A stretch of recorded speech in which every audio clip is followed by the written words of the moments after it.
सिंधुदुर्ग किल्ल्याचा युनेस्कोच्या जागतिक वारसा स्थळांच्या यादीमध्ये समावेश करण्यात आलेला आहे। सिंधुदुर्ग किल्ला आता जागतिक वारसा स्थळ म्हणून ओळखलं जाणार आहे। शिवरायांच्या एकूण 12 किल्ल्यांना युनेस्कोच्या जागतिक वारसा स्थळाच्या यादीमध्ये स्थान मिळाल्यानं शिवप्रेमींमध्ये आनंदाचं वातावरण आहे।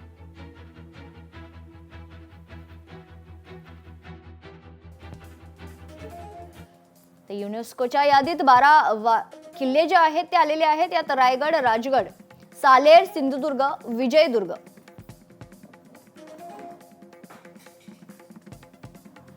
शिवनेरी, पन्हाळा, लोहगड या किल्ल्यांचा समावेश आहे। सुवर्णदुर्ग, खांदेरी, जिंजी या किल्ल्यांचा देखील यात समावेश असल्याचं समोर येत आहे।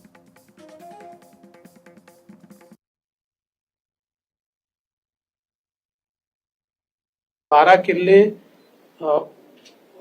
हे आपल्या युनेस्कोने हेरिटेज साईट म्हणून, वर्ल्ड हेरिटेज साईट म्हणून त्या ठिकाणी निवडलेले आहेत। बाकी आम्ही ही विनंती केलेली आहे की अनेक किल्ले असे आहेत की ज्याचं संवर्धन करणं गरजेचं आहे आणि केंद्रीय पुरातत्व विभागाच्या अखत्यारीत त्या किल्ल्यांच्या संवर्धनाला वेळ लागतो।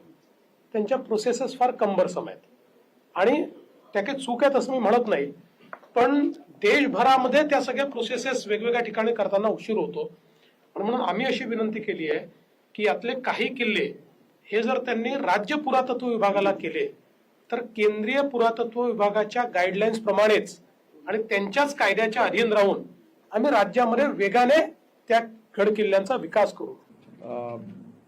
युनेस्कोच्या यादीमध्ये 12 आपले छत्रपती शिवाजी महाराजांचे किल्ले जे आहेत जागतिक वारसा यादीमध्ये त्याची नोंद झाली, हे आपल्यासाठी फार मोठी अचीवमेंट आहे आणि महाराष्ट्रासाठी गौरव आहे। छत्रपती शिवाजी महाराजांचा इतिहास 7 समुद्रापलीकडे पोहोचला आपण म्हणतो आणि तो खऱ्या अर्थाने काल युनेस्कोच्या यादीमध्ये आल्यानंतर खऱ्या अर्थाने त्याच्यावर शिक्कामोर्तब झालं आणि म्हणून मी देशाचे प्रधानमंत्री नरेंद्र मोदीजी, युनेस्कोचे सर्व लोक, त्याचबरोबर मुख्यमंत्री महोदय, आपण त्यावेळेस देखील केंद्राकडे पाठपुरावा केला।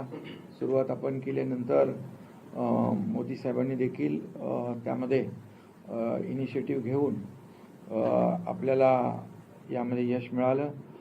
त्यावेळेचे आम्ही यंदा गड किल्ल्याच्या करता निधीची पण तरतूद केलेली आहे। त्याचबरोबर डीपीसीला पण आम्ही हेड खोललेला आहे, त्याच्यातनं पण पैसे तिथं खर्च करता येतात। स्वतः विकास खारगे सांस्कृतिक खात्याचे सचिवांना आम्ही तिकडे पाठवलेलं होतं, ते मुख्यमंत्र्यांचे पण सचिव आणि सांस्कृतिक विभागाचे पण प्रधान सचिव आहेत।